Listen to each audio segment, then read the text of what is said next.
Hello guys, welcome back to my first YouTube video in this YouTube channel and आज का मैं पहला video शुरू करना चाहूँगी with the topic of English. English के लिए आपको कुछ 4-5 चीज़ें इंपॉर्टेंट होती है जो कि आपको इंग्लिश सीखने में बहुत ही ज़्यादा हेल्प कर सकती है। आई होप ये वीडियो से आपको थोड़ी सी हेल्प या थोड़ा सा नॉलेज मिल पाए कि आप कैसे अपनी इंग्लिश को अच्छे से डेवलप कर सकते हो, सीख सकते हो। जैसे कि सबसे पहली जो स्टेप होती है इंग्लिश के लिए वो होती है कि स्टार्ट विद डेली सेंटेंसेस, यानी कि रोज़ उठते ही कुछ नए सेंटेंस आपको सीखने की तैयारी आपके अंदर होनी चाहिए कि उठते ही कुछ नए सेंटेंस लो, इजी वाले सेंटेंसेस लो जो आपको डेली मदद करे। उठते ही एक नया सेंटेंस लो कि I like eating, I will eat, I shall eat. ये कुछ टाइप की इजी सेंटेंसेस आपको हेल्प करेंगे। ग्रामर इंग्लिश के लिए एक इम्पॉर्टेंट चीज़ ऐसे हम बोल सकते हैं। ऐसा नहीं है कि अगर आपको ग्रामर नहीं आता तो हम इंग्लिश नहीं सीख पाते, बट ग्रामर अगर आपको आता होगा तो आपको बहुत ही ज़्यादा हेल्प रहेगी इंग्लिश के अंदर, क्योंकि हम इंग्लिश में बहुत सारी चीज़ें अलग अलग सीखते हैं।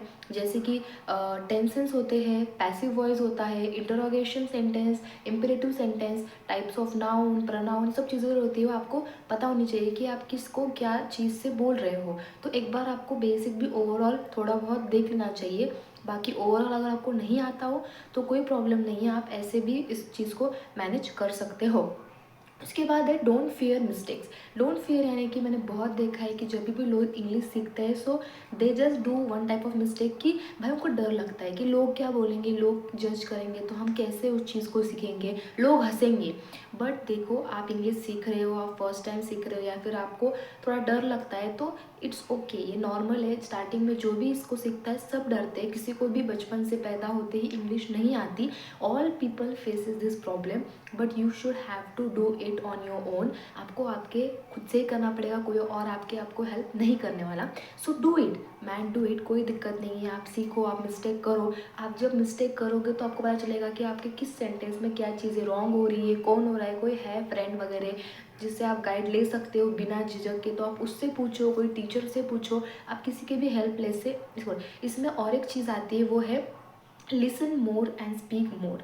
लिसन मोर यानी कि इंग्लिश को आप जितना खुद से बोलोगे वो तो है इम्पॉर्टेंट, बट लिसन यानी कि आप इंग्लिश सॉन्ग सुन सकते हो, आप इंग्लिश के कोई भी बुक वगैरह रीड कर सकते हो या फिर किसी भी स्टोरी टेलिंग में देख सकते हो। आप इंग्लिश में मूवीज़ देखो, आप उसके सबटाइटल देखने से अच्छा आप इंग्लिश में उस चीज़ को देखो, तो आपके दिमाग के अंदर कुछ नए नए वर्ड जाएंगे, आपके दिमाग के अंदर बहुत सारी चीज़ें आएंगी, तो आपको मालूम पड़ेगा कि भाई इसमें क्या होता है और कैसी कैसी चीज़ें होती है। जब आप देखोगे इंग्लिश की चीज़ों को, जब सुनोगे, बहुत बार ऐसा होता है कि हमारा जो ब्रेन है ना वो खुद से पढ़ने के बाद चीज़ें नहीं समझता, जितना हम जब किसी चीज़ को सुनते हैं तो वो हमारे दिमाग में बैठ जाता है। जैसे कि हम गाने जब डेली सुनते हैं तो हमको उसके लिरिक्स इजीली याद होते हैं, उसी तरह से हमारा ब्रेन जो है वो उसकी लिसनिंग पावर अच्छी है। सो आप अगर ज़्यादा इंग्लिश की तरफ सुनोगे सो यू विल गेट कि भाई हाँ ठीक है, मैं अभी इंग्लिश के वर्ड्स मैंने सुन लिए, तो आपको आपके दिमाग में वो वर्ड्स कहीं ना कहीं बैठ जाएंगे। नेक्स्ट है use simple English. Simple English यानी कि भाई कोई दिक्कत नहीं है कि हाई फाई इंग्लिश बोलने, अगर एक इंटरव्यू के क्वेश्चंस ले ले, कोई दिक्कत नहीं है। स्टार्टिंग में सिंपल इंग्लिश लो, फ्रेंड से कॉन्वर्सेशन करो, उसमें एकदम सिंपल इंग्लिश का जो यूज़ है वो करो कि hi, what are you doing, are you fine, are you good, do you eat anything.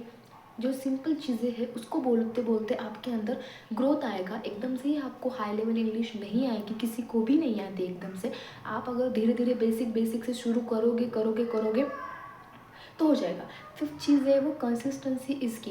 Consistency तो आपको हर चीज़ में लगती है, चाहे आप पढ़ाई करो, चाहे आप किसी चीज़ की प्रैक्टिस कर रहे हो, चाहे आप किसी चीज़ की रीडिंग कर रहे हो, कोई बुक पढ़ रहे हो, आपको रेगुलर रहोगे तभी जाके उसका एक एंड होगा, तभी आपको उसका एक आउटपुट मिलेगा। इसमें भी कंसिस्टेंसी इज़ की है।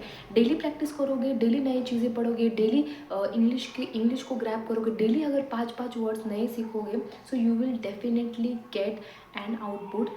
Thank you so much.